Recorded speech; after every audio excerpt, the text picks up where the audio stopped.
All right, you guys, so we're going to bring you a little video today, and we're going to work with a couple of dogs, and then just for fun, at the end of the video, we're going to wash a dog. So in this first video, we're going to work with a white boxer. Her name is Schatzi. She's about 8 years old, and we're just going to do some basic obedience with the dog. Actually, the dog has a little bit of obedience already, but the dog pulls the owner a little bit too much, and the owner's about 70 years old. So we are going to focus on healing today with that dog in particular. We'll probably incorporate a sit stay and a down stay in there a little bit as well, but that's going to be the first dog. Then the second dog that we're going to be working with is what looks like a Malinois, but according to a DNA test, it's like a shepherd and a German shepherd and an Australian shepherd. That thing looks like a Malinois to me. I need to introduce that dog to my dog, and that's kind of what we're going to be doing today. The dog's a little bit fearful. He's a little bit hard to handle. So I'll probably end up attaching a long line to that dog. And we'll probably also do a POV with that dog in particular for safety reasons. I need to be able to, if I'm going to record it, I need to be able to have my hands, both hands need to be usable. So that's what we're going to do today. And without further ado, let's get right into it. All right, so we're here with Schatzi. This is the white boxer I was telling you about. And we're gonna go ahead and do a little bit of healing and automatic sit with her. You ready, baby? Yeah, come on. Good girl. All right, heel. Right here, babies. Good. Good, baby. Yes. Very nice. Girl, huh? Very good. Heel.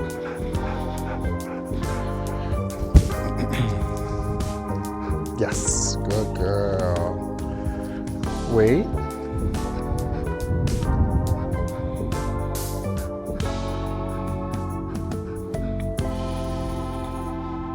Ah. Good. Yes. Very good, girl, huh? Ready? Let's go.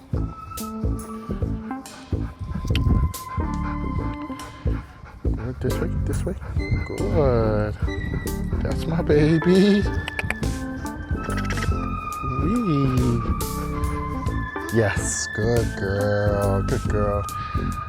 I don't care that the dog is like right next to me. But the dog just can't be pulling on the leash. She can be wide, that stuff is okay. Let's go. Very nice. Pull back on the leash a little bit so I can make the turn into her. But this is really good. This is what we want for the owner right here. This way. Good girl. Good girl. So she gets distracted. We're training in the front yard. There's something across the street that gets their attention. That's why we use the leash here to kind of nag the dog and refocus the dog's attention back onto me. And then we can reward. Yes, good baby. Good. Wait. Ah, wait. No. Wait. She thinks I'm gonna call her for the food, so she's just anticipating a little bit.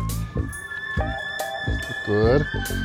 She gets a little confuzzled when we walk around the backside too. She likes to pivot a little bit. So we'll use the leash to block that as much as possible. She didn't move there, so I'm gonna reward that. Yes, good baby. Beautiful. Let's go. Good. Girl. Tug back on the leash so I can make that left-handed turn into her. She doesn't know that I'm going to do that, so it's just a little bit of help.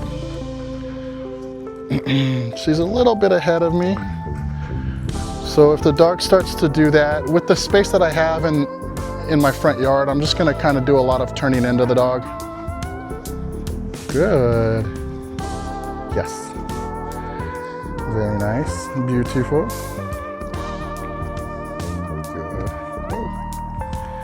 Dropped a piece there. Sit. Good. Wait. So she makes a mistake there. She actually heard a noise coming from the window there. My daughter's in there playing a video game, and the noise kind of got her attention and startled her just a little bit. Good. Come. Yes, good baby. Let's go. Good, I'm just gonna come to a stop and adjust the collar up a little bit because it's sliding down and it tends to lose its efficiency, effectiveness, when the collar slides down a little bit. So we do like it to sit nice and high. What do you smell there, huh? Let's go. Good girl. Very nice. Much more responsive here with the leash tugs. That's why we do prefer the collar to be up nice and high. She's a little bit further ahead, but this is barely our third session, so we don't care too much that she's perfect. We'll tighten it up as the days go by. Good. Yes, very nice. Beautiful. So that's a nice short little session with Schatzi. The healing's coming along nicely. Hopefully towards the end of the week, we don't have to tug on the leash as much and she's a little more correct positionally. But that's it for her. We'll wrap it up there. All right, so we are about to introduce this, what is a cattle dog, boxer, German Shepherd mix. This dog's a Malinois. You'll see it whenever I let this dog out the gate, but we're gonna introduce him to Mini Mac. I'm quite nervous actually. This dog has not warmed up to me. I haven't really been able to do a whole lot with the dog. Like when I start to try to, he'll wrap the leash with his paws. He'll look at me like he's got some bad intentions, and for those reasons, I'm pretty nervous. But so I'm actually gonna strap a GoPro to my head so I can actually capture the footage hands-free, so I can hold on to the leash and so that I can, really, bro? Like, come on, man. Good grief. As you notice, there's no cushions on that chair for a reason. This guy's a marker. But anyways, just to give you some context, this dog's fear aggressive. There was a female trainer in town that took the dog initially, but it became a situation where she's just too worried about getting bitten. The dog is too big, the dog is too strong. And so she did the right thing. She recommended that I work with the dog. So while biology has made me stronger than her, I'm still pretty nervous about this dog coming at me, just because I'm getting older, man. I'm in my late 40s now. I'm knocking on 50's door. It's around the corner. It's still a few years out, but I'm not a young Sprite chicken anymore. I'm not in my 20s. Let's just say that. So, anyways, yeah, the dog's name is Wyo. He's fear aggressive.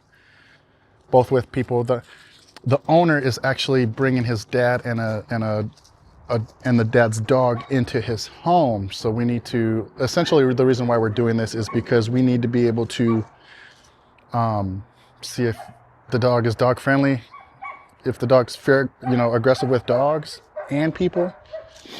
And so we're just trying to get the owner some answers here. So anyways, let's put the nerves aside and let's give this a go. Peace. All right, you guys, so I'm just sitting down looking at the footage for this video with Wyo and my dog, and unfortunately I didn't have the GoPro pointing down far enough. So I'm going to go ahead and put the video up still, but just understand you're not going to see a lot of the dogs the way I intended you to have them see them, because the camera wasn't pointing down enough towards the ground. It was still pointing straight. So it's my first time trying to use a GoPro. So hopefully, I'll have more opportunities in the future to strap the GoPro to my head and change the angles as needed. But in that particular case, I needed my hands to be free. And so wasn't a situation where I could kind of like look at my phone to adjust the angle, because I could do that through the GoPro app. But anyways, I just wanted to preface that before this portion of the video starts. So but there's plenty of commentary, so stick around if you want to hear that, and you'll be able to see a little bit of the dogs, but not a lot, not the way I wanted you to see them. So anyways, here we go. All right, GoPro set up, mounted to my head. Hopefully you guys will be able to capture most of what I see here. It's my first time kind of strapping a GoPro to my head. And it's one of the other reasons I really haven't been putting up as much content up on YouTube as I would like to. I just haven't had the right equipment that I need to do it, and just procrastinating and things like that to actually go get it. But we're here. Hopefully we can put up more content, and for now I'm just gonna set the phone up there and let it just record away.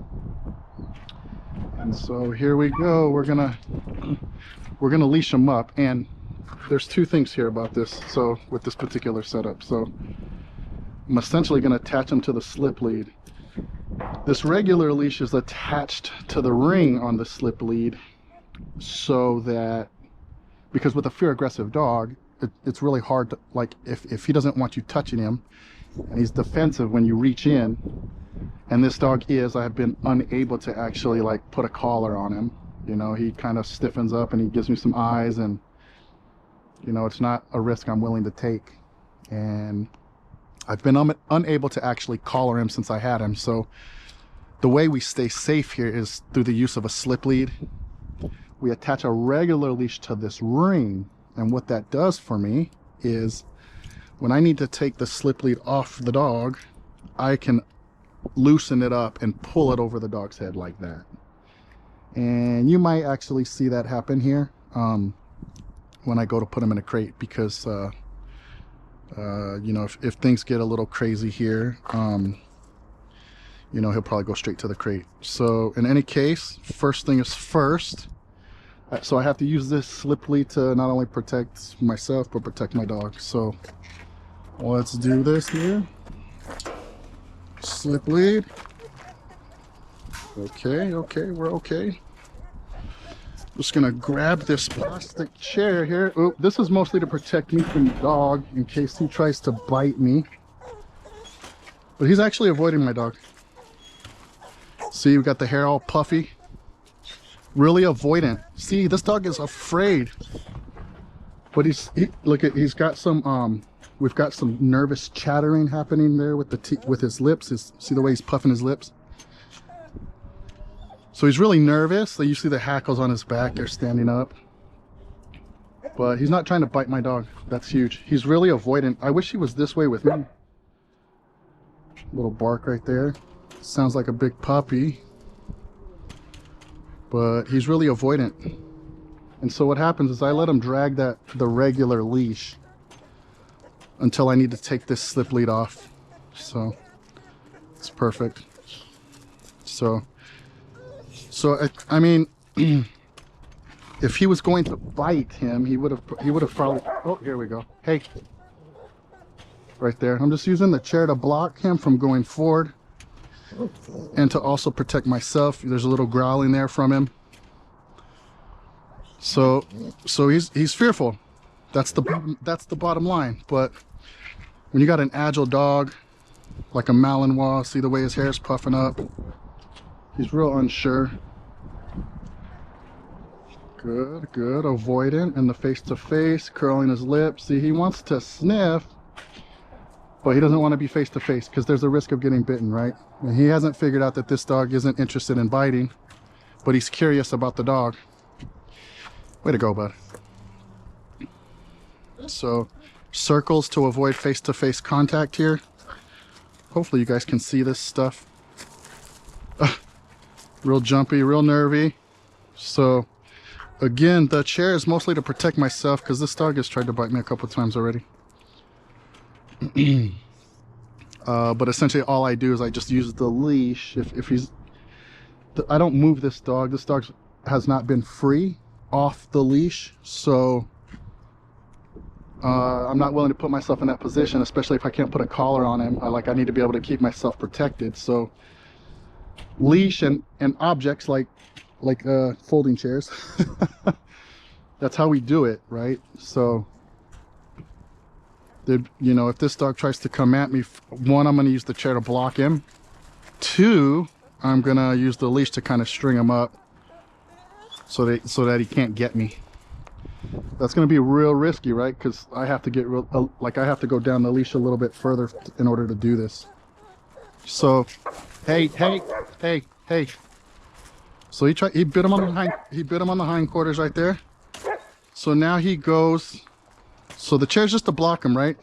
I don't care where I touch this dog with the chair. It's a matter of safety. And you know, I'm not going to touch him in the butt because that's not where he bites from. So I'm using the chair to block him. But that was an absolute fear bite right there. He bit him on the rear end. Right? But see, the intention to harm isn't really there because he didn't hold on, he didn't break skin. And I'm going to let him in there. He's having an issue with the tail. So hopefully you guys can see all this stuff. I'm not really going to be able to, once I'm done recording, I have to go back and look at the footage and make sure you guys can see this stuff. But come on, Mini Mac. So anyways, listen, is he dog aggressive? No. Is he fearful? Yes, 100%. So he's moving too fast. I don't want him to launch and bite. So I'll control movement. I'll jerk on the leash. I'll use this folding chair to kind of put separation between the dogs as a physical barrier if it's necessary. Now, what I think will happen is with enough time, I don't like this right here.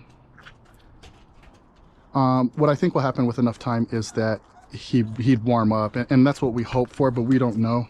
We just don't know. So anyways, yep. And it's terrible. It's really unfortunate that this dog is this way, because aside from like the attempting to nip is where the real reliability issues come in, right? Oh, so I don't like this here. I don't like that there. He looks like he's getting ready to mount up. He looked like he was about to mount and bite right there. So I used the chair. Hey, see, he went to bite his tail right there. You can see the nervous chatter in the dog's. Well, I'm on the back side. He's not doing it now, but there's a nervous chatter with this dog, which I don't like. So anyways, this is, if I can't put a remote collar on this dog, which most dogs I can, most fearful dogs will warm up to me.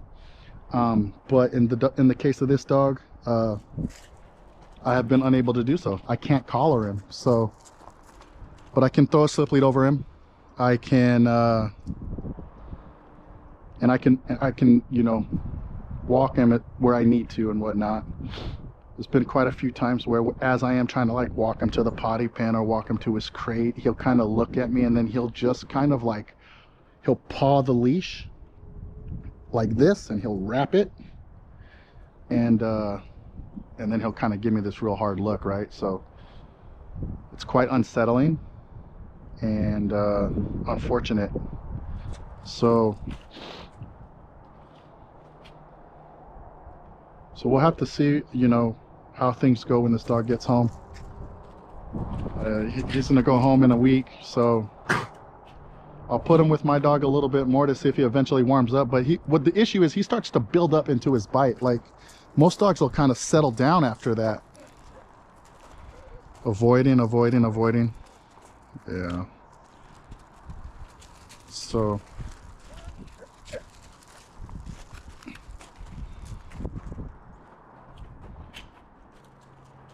So anyways, I think I'm done with this dog.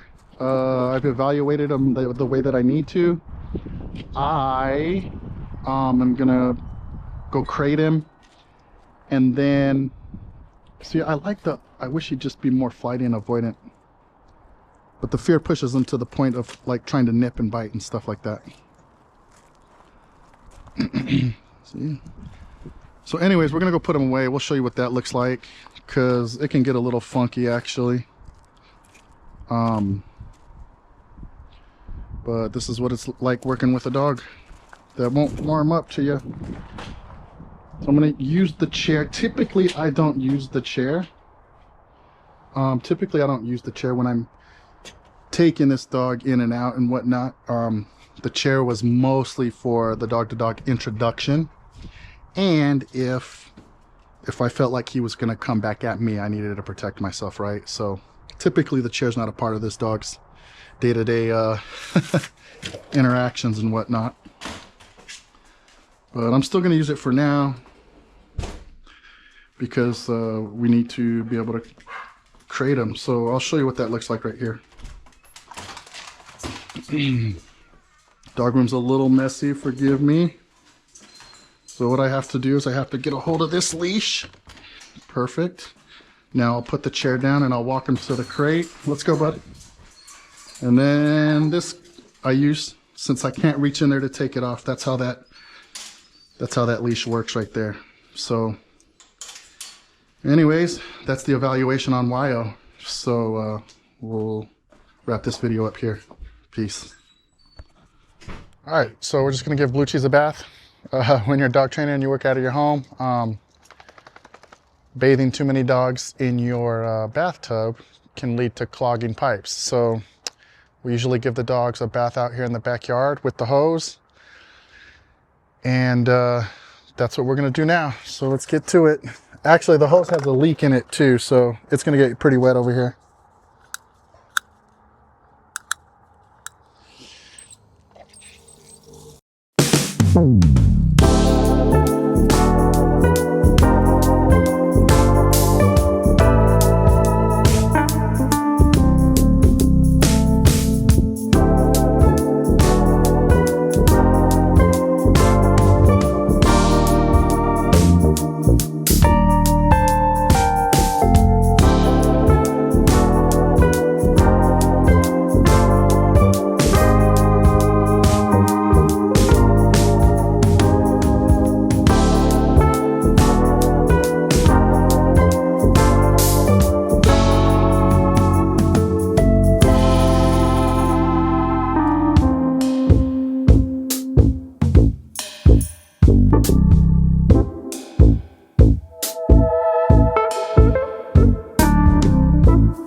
We'll let them run around and shake it off, and then we'll grab a towel and dry them off. But that's all we have for you in today's video. Hopefully I can stay a little more regular with the content. So we'll see you in the next one. Peace.